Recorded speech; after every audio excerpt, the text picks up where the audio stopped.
বলে দিচ্ছে পরিষ্কার, হাসিনা পারে নাই, ইউনূস পারে নাই, তারেক জিয়াও পারবে না এই দেশকে কোরআন ছাড়া চালাতে। দেখা করবো আমার ভাই তারেকের সাথে, আমি দেখা করবো।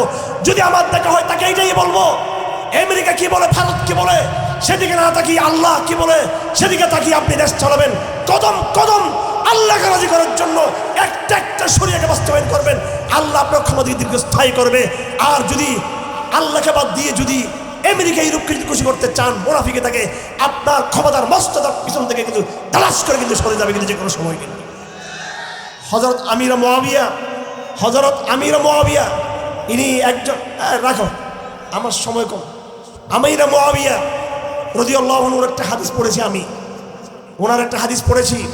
হযরত আমির মুআবিয়া তিনি আম্মাজান আয়েশাকে চিঠি লিখেছেন, হে আমার আম্মাজান আয়েশা, আমি সিরিয়ার রাজা, আমি সিরিয়ার সম্রাট, আমি একদম খ্রিস্টানদের থাবার মুখে আমি বসবাস করি। কারণ সিরিয়া ছিল মুসলমানদের সীমান্ত এলাকা, আর ওইদিকে ছিল বাইজেন্টাইনদের সাম্রাজ্য, ছিল খ্রিস্টানদের বড় সাম্রাজ্য।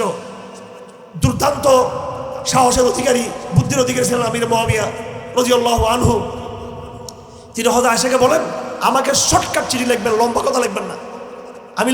আম্মাজান আপনি আমাকে নসিহত করবেন শর্টকাট, এবং আপনি লম্বা করবেন না, এটাও বলে দিয়েছেন।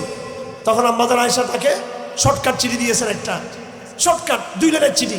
তিনি বলেছেন, মান তলাবা রিদার রাব্বি বিসাখাতিন নাস আ'ানাহুল্লাহ ওয়া মান তলাবা রিদান নাসি বিসাখাতিল্লাহি ওয়াক্কালাহুল্লাহু ইলান নাস। যেই শাসক, যেই ব্যক্তি আল্লাহকে রাজি রাখতে গিয়ে মানুষকে সন্তুষ্ট করবে, মানুষ কি বলে সেদিকে না তাকিয়ে আল্লাহকে সন্তুষ্ট করতে চাইবে, আল্লাহ পাক তাকে সাহায্য করবে, তার ক্ষমতাকেও সাহায্য করবে। মানুষ তার বিরোধী হলো, কিন্তু শেষ পর্যন্ত আল্লাহ পাক তাকে টিকিয়ে রাখবে। কিন্তু আর যেই শাসক, যেই ব্যক্তি মানুষকে খুশি রাখার জন্য আল্লাহকে সন্তুষ্ট করবে, আল্লাহ পাক তাকে মানুষের হাতে ছেড়ে দিবে।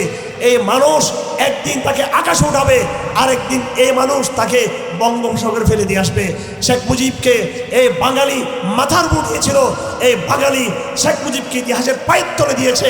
এই বাঙালি 2008 সালের ইলেকশনে বিপুলভাবে আওয়ামী লীগকে ভোট দিয়ে নির্বাচিত করেছে।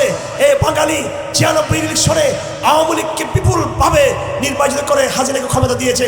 এই বাঙালি আওয়ামী লীগকে, ফেরাউনকে তাড়িয়ে দিয়ে দুপুরের মাছ ভাজার খাইতে পারে না, মুরগি ভাজা খাইতে পারে না, লাথি মেরে বেড়ে পাঠিয়েছে। এই বাঙালি করেছে। যেই বাঙালি তোমাকে মাথা উড়িয়েছে, সেই বাঙালি তোমাকে লাথি মেরে তোমার জামাইয়ের কাছে পাঠিয়ে দিয়েছে হিন্দুস্তানে তোমাকে। এটা কেন? এই জন্য হয়েছে, তার নজর ছিল জনগণের দিকে, রেজিমের দিকে। আমাকে আমার সেনাবাহিনী অফিসাররা বাঁচিয়ে রাখবে, আমাকে ছাত্রলীগের গুন্ডারা বাঁচিয়ে রাখবে, আমাকে দালাল মুনাফিক সুশীল পত্রিকার সম্পাদকরা বাঁচিয়ে রাখবে। মানুষের রাস্তা ছিল, আল্লাহ পাক তার শাসনকে নস্যাৎ করে দিয়েছে। আর দেখে রাখবেন তালেবানদেরকে, যেহেতু তারা দুনিয়াকে পাত্তা না দিয়ে আল্লাহর রুজুকে শক্ত ধারণ করেছে, পৃথিবীর কোনো শক্তি কেউ পর্যন্ত তালেবানদের কিছু করতে পারবে না কোনোদিন ইনশাআল্লাহ। আমার ভাইরা, কোনো রাজনৈতিক গল্প করার জন্য আসি নাই, রাজনৈতিক গল্প করার জন্য আসি নাই। যেটা বলছিলাম যে এই দুটো কথা দিয়ে শুরু করেছিলাম। ব্রিটিশ প্রধানমন্ত্রী বলেছিলেন, যতক্ষণ মুসলমানদের হাতে কোরআন থাকবে ততক্ষণ পর্যন্ত তাদেরকে কিছুই করা যাবে না। মুসলমানদেরকে ধ্বংস করতে হলে কোরআন ছিনিয়ে নিতে হবে। এই ভবিষ্যৎবাণী ব্রিটিশ প্রধানমন্ত্রী আমাদেরকে ধ্বংস করার জন্য যে মাস্টার প্ল্যান তৈরি করেছে, আমাদেরকে কোরআন মুক্ত করার জন্য। আমরা কোরআন মুক্ত হয়ে গেছি মোটামুটি, কথা ঠিক কিনা? আমাদের রাজনীতির মধ্যে কোরআন আছে। কোন পক্ষ আল্লাহর জমিন, আল্লাহর কোরআনের উচ্চারণ কোন দলের মুখে নাই, আছে? নাই। আমাদের শিক্ষা ব্যবস্থা আছে, জানুয়ারি মাস শুরু হয়েছে, স্কুলগুলো খুলে গিয়েছে, আমাদের লক্ষ লক্ষ ছেলে মেয়েরা স্কুলে পড়তেছে। আমার স্কুল আছে। আমি আজ ঢাকায় আসার আগে, আমি এই 3টার ফ্ল্যাট ধরার আগে আমি স্কুলে গিয়েছিলাম। আমার স্কুলে চট্টগ্রামে, আমার নিজের স্কুলে বাধ্য হয়ে আমাকে পড়াতে হচ্ছে এই ন্যাশনাল কারিকুলামের সিলেবাস। এখানে রবীন্দ্রনাথ আছে, এখানে আইনস্টাইন আছে, এখানে শেখ মুজিব আছে, এখানে মহাত্মা গান্ধী আছে, এখানে লালন ফকির আছে, এখানে জীবনানন্দ আছে, এখানে সব কাফের আছে, কিন্তু এখানে মুহাম্মদুর রাসূলুল্লাহ নাই, সাহাবী নাই, নবী নাই, আমার আল্লাহর আজমতের ঘোষণা কিন্তু আমাদের সিলেবাসে নাই। আর এগুলোই জানুয়ারি মাসে নতুন শিক্ষাবর্ষ 2026 সালের বই ছেপে আসছে বাজারে। এই বইগুলোতে পাতায় পাতায় তাগুদের কথা, পাতায় পাতায় শিরিকের কথা, আল্লাহর আজমতের কথা কোথাও কিন্তু নাই। সুতরাং আমাদের বাচ্চাদেরকে, আমাদের শিক্ষাকে তারা কোরআন মুক্ত করেছে। ৭২ সংবিধানে আল্লাহর নামকে মুছিয়ে দেওয়া হয়েছে। এরপর ডক্টর আলী রিয়াজ এবং ডক্টর ইউনুস তারা জুলাই সনদ তৈরি করেছে এবং জুলাই সনদের পক্ষে তারা বলতে চায় হাতে ভোট দেওয়ার জন্য, নাতে ভোট না দেওয়ার জন্য। আমার কথা হলো হ্যাঁ এবং না, আমরা কোনোটাই বুঝি না। আমি জিজ্ঞেস করতে চাই, জুলাই সনদের কোথাও কি মহান রবের সার্বভৌমত্ব এই কথার ঘোষণা আছে কিনা? এই কথা আমি ইসলামী দলগুলোকে বলতে চাই, যারা হ্যাঁ ভোটের পক্ষে ক্যাম্পেইন করছেন। আমি আগেও আমার বিভিন্ন সমাবেশে বলেছি, আজকে আবার বলতে চাই, ইসলামী রাজনৈতিক দলগুলোর উদ্দেশ্যে যারা হ্যাঁ ভোটের পক্ষে ক্যাম্পেইন করছেন, এটা কোনো রাজনৈতিক বক্তব্য নয়। জুলাই সনদের আলিফ থেকে শুরু করে ইয়া পর্যন্ত, এ থেকে শুরু করে জেড পর্যন্ত কোথাও আল্লাহর একটা শব্দ, মহান আল্লাহ, এই শব্দ কোথাও লেখা আছে কিনা? যদি লেখা না থাকে কিভাবে আপনি বলবেন আমরা এটার পক্ষে আমরা ক্যাম্পেইন করব? আপনারা কেন বাধ্য করতে পারেন নাই ডক্টর আলী রিয়াজকে, ডক্টর ইউনুসকে? কেন বাধ্য করতে পারেন নাই? মুসলমানের তৌহিদি জনতা, হাদি মুসলমান ছিল, ইমানদার ছিল। আবু সাইদ ইমানদার ছিল, মুসলমান ছিল।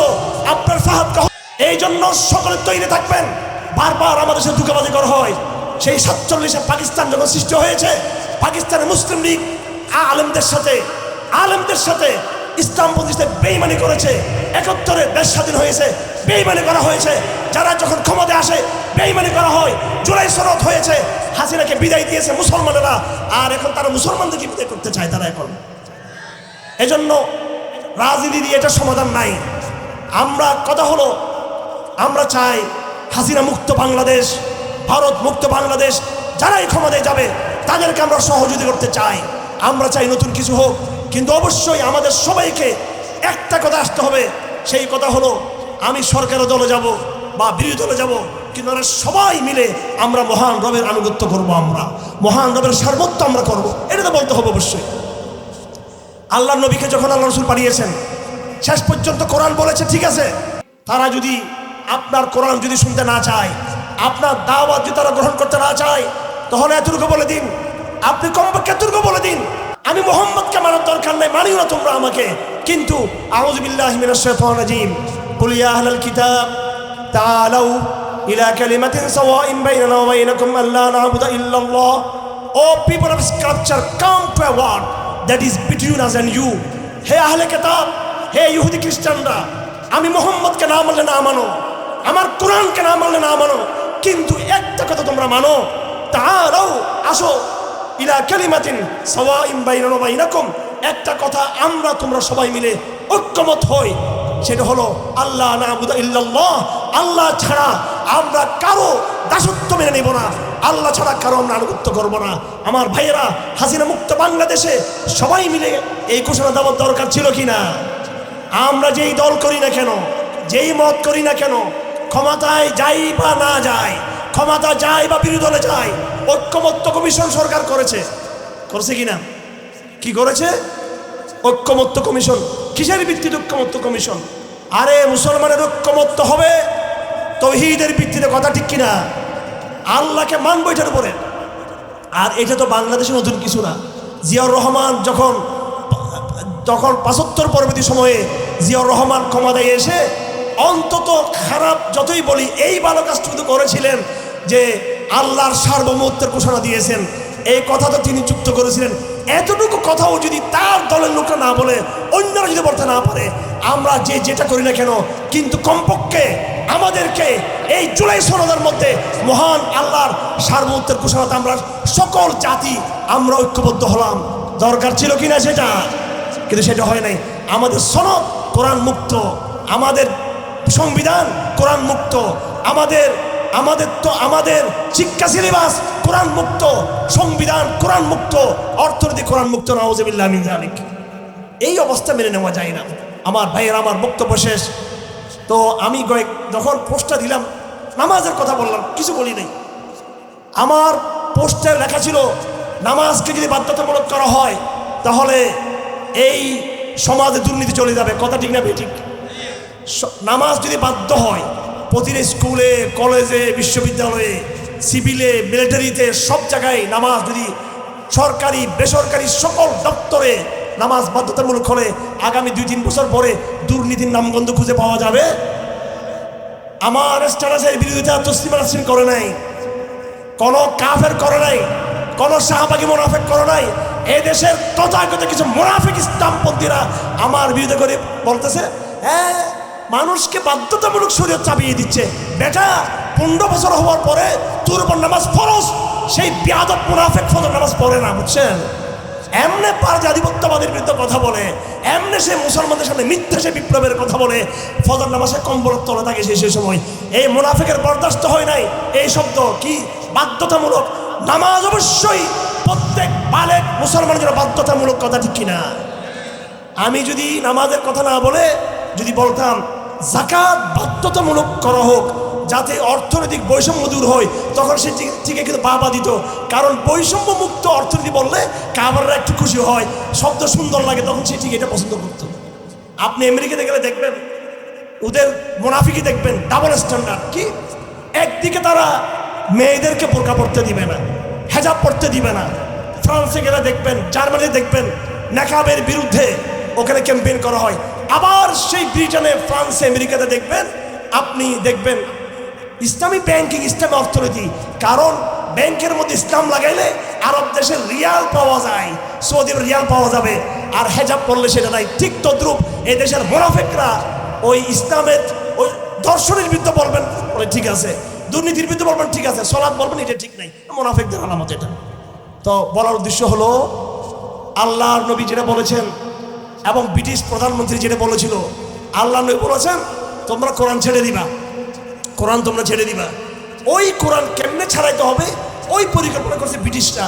সুতরাং আমার ভাইয়েরা, এই জায়গাগুলো আমাদের সাবধান হতে হবে।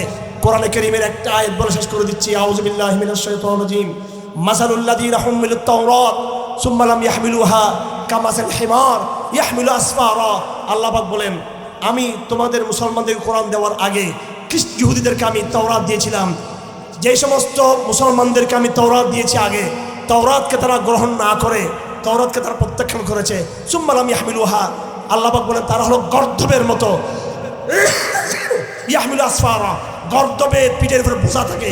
মুসলমানদের উদাহরণ হলো সে গর্দবের মতো। আল্লাহ পাক বলেন যেই মুসলমান কোরআন পাওয়ার পরও কোরআনকে মানে না, আইন হিসেবে, শিক্ষা হিসেবে, সংস্কৃতির কালচার হিসেবে, তৌহিদের আকীদা হিসেবে যে মুসলমান কোরআনকে মানে না, আমার ভাইয়েরা এটা মনে করবেন না যে হুজুর রাজনীতি বুঝে না। রাজনীতি কি বুঝি না বুঝি, আগামী 10 থেকে 20 বছর 30 বছর দেখা হবে ইনশাল্লাহ পুরো অঞ্চলে, ইনশাআল্লাহ আজিজ। তৌহিদ ছাড়া, কোরআন ছাড়া, শরিয়া ছাড়া, রাসূলের সুন্নাহ ছাড়া এই পুরো ভারতবর্ষের কিছু থাকবে না, থাকবে না, আল্লাহর কসম থাকবে না। একমাত্র কোরআন থাকবে ইনশাআল্লাহ। সেই প্রস্তুতি আপনাদেরকে এখন থেকে গ্রহণ করতে হবে। আপনাদেরকে আমরা নিজেদের মধ্যে শরিয়া ফিট করব, কোরআনকে ফিট করব, মসজিদগুলোকে কোরআনের দুর্গ বানাবো, স্কুল কলেজ বিশ্ববিদ্যালয়কে সুন্নাহ এবং হাদিসের কোরআনের দুর্গ বানাবো, পরিবারে পরিবারে তৌহিদের দুর্গ গড়ে তুলবো, এবং রাজপথে আরেকটা চূড়ান্ত বিপ্লবের ডাক দিব আমরা ইনশাআল্লাহ আজিজ। সেদিনের বিপ্লব হবে কোরআনের শরিয়া প্রতিষ্ঠার বিপ্লব ইনশাআল্লাহ আজিজ। আমরা আসন্ন রমজানকে সামনে রেখে এখন থেকে আমরা আমাদের আধ্যাত্মিক প্রস্তুতি গ্রহণ করব। আমরা আজ আধ্যাত্মিক হব, কালকে দায়ী হব, পরের দিন আমরা মুজাহিদ হব সবাই ইনশাআল্লাহ কোরআনের জন্য। আল্লাহ পাক আমাদের তৌফিক দান করুন। ওয়া মা আলাইনা ইল্লাল বালাগ ওয়া আখিরু দাওয়ানা আলহামদুলিল্লাহি রাব্বিল আলামিন।